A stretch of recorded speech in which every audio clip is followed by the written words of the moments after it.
the moon. Actually, the stars are always out except the sun is too bright to see the stars. You're right. That's right, yeah. And the moon is just a really big rock, but it shines because of the sun. Oh. That's so. Autism is a brain-based set of disorders. That it's a neurological disorder. Deficit in a few skills, such as communication, social skills as well. Communication and socialization disorder. A disorder of social functioning. Disorder. And by that, we mean that it's something that happens in the brain, that it's not wired the same way our brains are wired.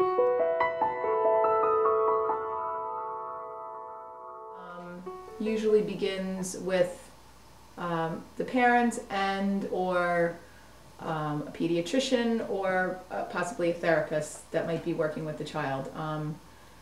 From my experience, I've had parents, say to me, do you think, my child may have autism? I'm noticing certain behaviors such as, repetitive movements, obsessions with specific things. Some kids have obsessions with letters, some kids have obsessions with numbers, trains, stimming behaviors, which are kind of like repetitive hand movements. So the child's usually displaying some atypical behavior. The parent may bring it up to you, or the parent may not. Parents of children with special needs are not, they're fearful of the kind of response they're going to get from more mainstream settings that people won't understand that their children are dealing with. They won't be willing to go the extra mile to help them. They'll just be looking for ways to kick them out of their programs, what have you. Parents, it's a very tough diagnosis to handle. So a lot of times, I've experienced many parents who are in denial for a long time. The first time when she got diagnosed, I went home Mommy, and I watch, cried. And then I was like, I'm never crying again over this. I was like, because tomorrow morning when I wake up, she's the same kid. I was like, they both said hello there. that's just the way it is, and that's just who she is, and I don't believe that there's a cure.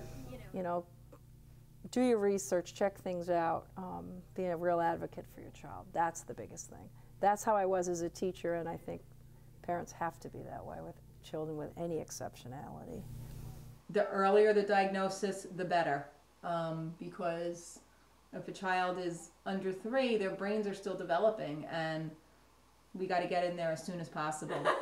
So I write letters, I do everything. It's just like, it's funny, like I'll go to bat, for parents and stuff like that, because now is the time to get it when they're little, because, oh my God, you have no idea, like, what would happen. I don't know where they would be right now if they didn't have early intervention.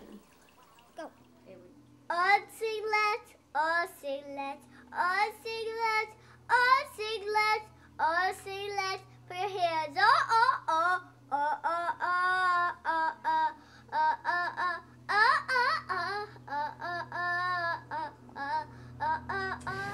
There is a family of proteins in the brain, in the body, that actually regulates a lot of different functions, inclusive of a process called pruning, and also some of the other emotional regulations. They were like not talking, they had no connection, they had no eye contact, didn't respond to their name, not typical stuff, but they didn't have like the flapping, they didn't have the stimming, they didn't have like the pin rolling, they didn't have like that kind of the lining up stuff, they never did. It was just, so like they tricked a lot of people, so it was hard. And then Jillian especially, because she would test take out of everything. So she would like test out of everything, she'd blow every test out of the water, and they were like, what do you want me to do for you? And I told them, I said, let me bring her in. So do you like school? Not that much. No? Why not? Because I hate writing. Julie, she passed every test. She's like, off the chart passed the test. I'm like, you cannot have a conversation with her. She won't look at you. I was like, she won't do anything. I was like, I have a diagnosis. I was like, you need to like do something. So they're like, all right, bring us the anomaly child. That's what they called her. They're like, bring us this anomaly child. So I said, all right. I was like, I'll bring her in. They met with her. They talked with her. They played with her. And then at the end, they're like, all right, what do you need? And I was like, thank you. I was like, exactly. Yeah. So by clinical opinion, that's how we got our services. because she didn't technically qualify for anything because of her testing. Gotcha. You like reading though too, right? Yeah. Yeah. Love reading. And what was your favorite book? I don't really have a favorite book because I love. But this pruning concept is something that's very important in autism. Each person, each infant comes to this world with something close to 100 billion neurons, or brain cells, brain cells. And what happens to these brain cells as the child grows and develops is that they will lose the ones that they don't need and basically have the ones that they do need grow, develop, and make networks with other cells around them. What happens in autism, because of that protein that I told you, MT protein family is deficit, they are not, the process of pruning doesn't quite happen in autism, and then the brain doesn't really get to be developing in the areas that it needs to. It gets clogged up and crowded and dense, and therefore not able to really have that refined neural network that's necessary for them to be able to communicate or to... Oh, I like to dance and sing, play, draw pictures, and even play with my classmates. Dress up and watch TV.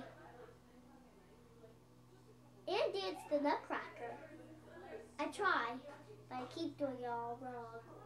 Because Ashley, you see how she spun like that? Like she was fine, and then all of a sudden, that how she was like during that like cry time was how she was all the time.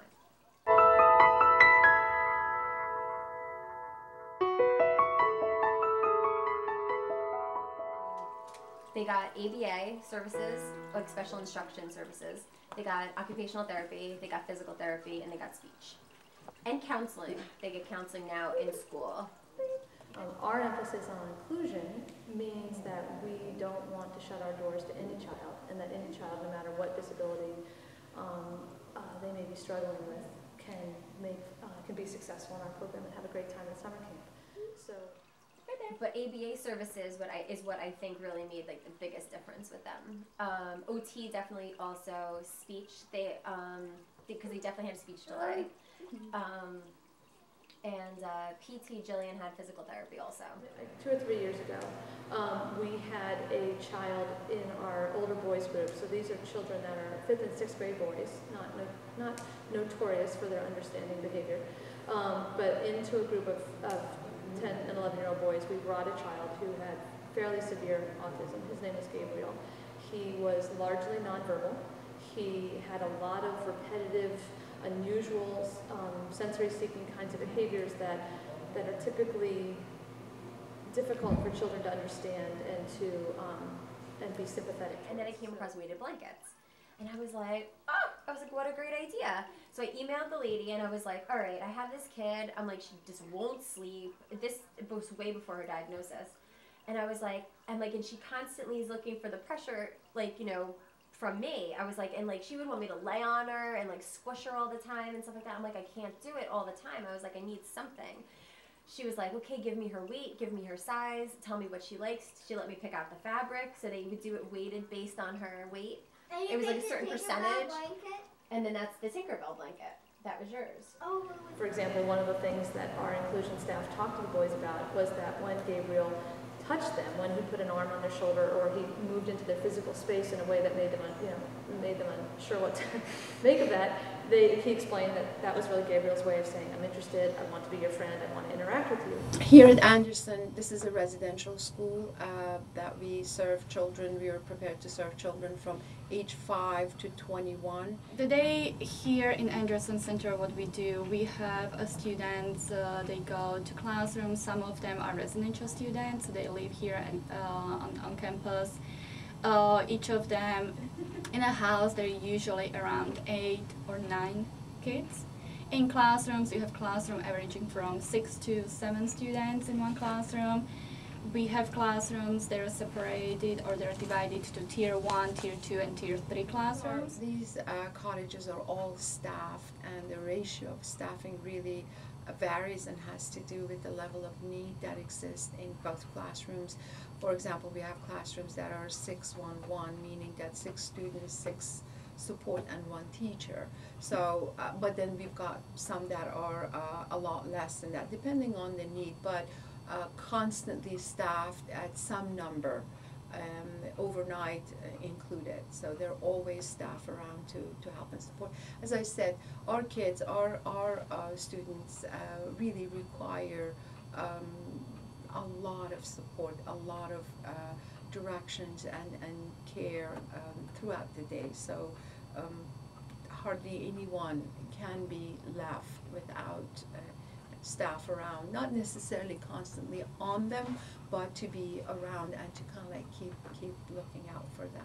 They don't have a structured settings, you know, they're bored, they don't know what's coming next, they don't see that. That's why I want to make sure that it is structured as much as possible. Or a lot of reinforcement and their favorite toys and their favorite snacks as reinforcement, so it's fun for them. It's not just, you know, going to go down and, you know, really drill, but it's a lot of it is done through play.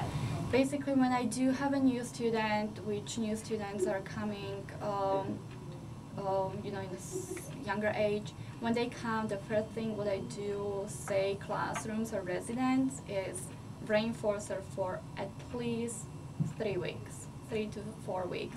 No demands, try to reinforce. Find out what he likes, follow him everywhere, do what he do, and build a relationship with him. Once he starts trusting you, then start putting a demands. I mean, the month is, you know, just not, it's not as long. But usually when you have a children, they come here, it's a new environment, and you start placing the demands they don't like. It's not nice, it's not fun.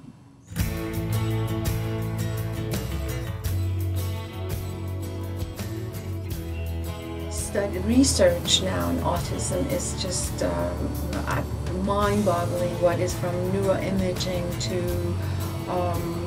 even behavioral research to you name it, genetics. They're looking at trying to find the cause and then hopefully maybe start from there to come up with some way of some people hoping for elimination of this disorder, some other people not. Really, it remains to be seen. To this date, we don't have a cure as such for autism. It's a big undertaking for a family, so it takes a while for a family to come to grips and be able to absorb this. And, you know, I try to tell parents it's not a, you know, having that diagnosis is not a death sentence. You have so many kids. I mean, I always say that this is, you know, the way, now you're going to get more therapy. Now your child is going to get more help. One thing I know, they say a lot of these kids they don't like to be touched or hugged or loved, and that's not really something I see. I find the direct opposite with most of the kids I work with, that they're very lovable kids. Once they do get to know you and are comfortable with you, you can make a connection with them. You can make a strong connection with them, even though it might not be the same as a typical developing child. They make the connection in their own way. And, you know, for parents, there's still a lot of hope out there.